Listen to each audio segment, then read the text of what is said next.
राहुल एक जिज्ञासु लड़का था। रात को आसमान में चांद को देखते वो सपने बुनता था।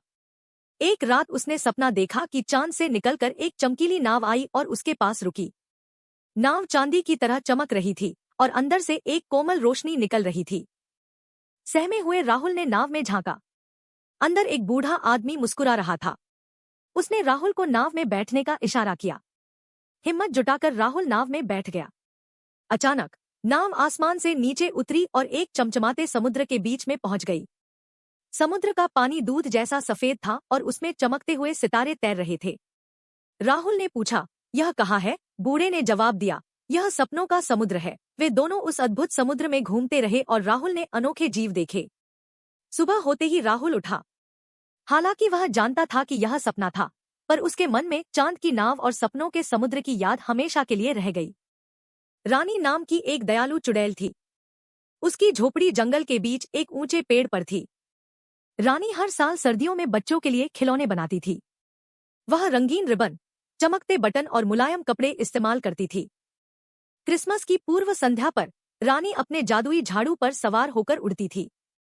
पूरे गांव में घूमते हुए वह हर घर की चिमनी से नीचे झांकती थी।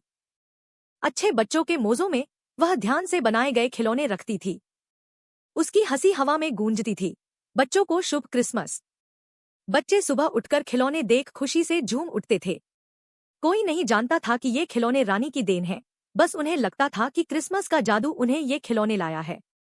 हर साल रानी इसी तरह बच्चों के चेहरों पर मुस्कान लाती थी। वह एक अच्छी चुड़ैल थी जो खुशियां बांटती थी।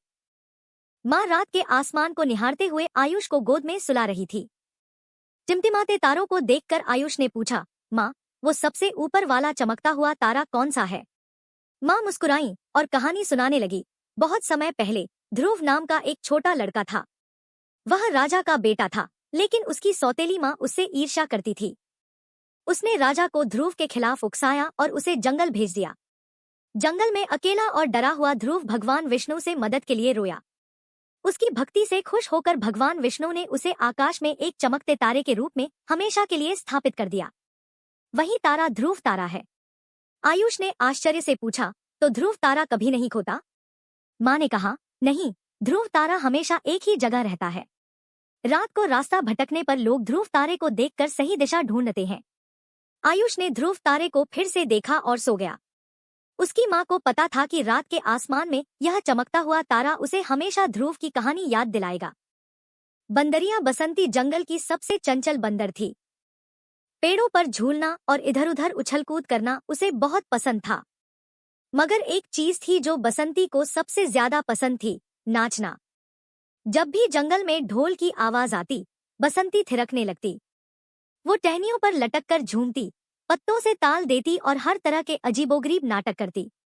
दूसरे बंदर उसे देखकर हंसते, पर बसंती को इससे फर्क नहीं पड़ता था। एक दिन एक सपेरे वाला गांव के पास आया। उसके पास एक बूढ़ा बंदर था जो ढोल की थाप पर नाचता था। बसंती उसे देखकर मंत्रमुग्ध हो गई। उसने मन में ठान लिया कि वो भी ऐसे ही नाचेगी। रात को बसंती गांव में घुसी और सपेरे के सामान के पास पहुंच गई। उसने बूढ़े बंदर को देखा जो सो रहा था। धीरे से उसने ढोल की तरफ हाथ बढ़ाया और उसे थपथपाना शुरू कर दिया। ढोल की आवाज सुनकर सपेरे वाला उठा।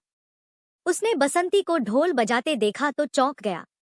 इससे पहले कि वो कुछ कर पाता, बसंती नाचने लगी। वो इधर उधर कूदती, पेड़ों पर चढ़ती और ढोल की थाप पर थिरकती रही। सपेरे वाले को बसंती का नाच इतना पसंद आया कि उसने उसे अपने साथ रख लिया। अब बसंती गांव-गांव जाकर ढोल की थाप पर नाचती और लोगों का मनोरंजन करती। एक राज्य में महाराजा विक्रम और रानी सोनिया रहते थे। राज्य की रक्षा के लिए उनके पास एक पराक्रमी योद्धा, वीर था। एक दिन एक भयानक अग्निश्वास ड्रैगन पहाड़ों से उतर आया। उसने खेत जलाए और लोगों को डराया। महाराजा विक्रम परेशान थे। उन्होंने वीर को बुलाया और ड्रैगन से लड़ने का आदेश दिया। वीर घोड़े पर सवार होकर ड्रैगन के पास गया।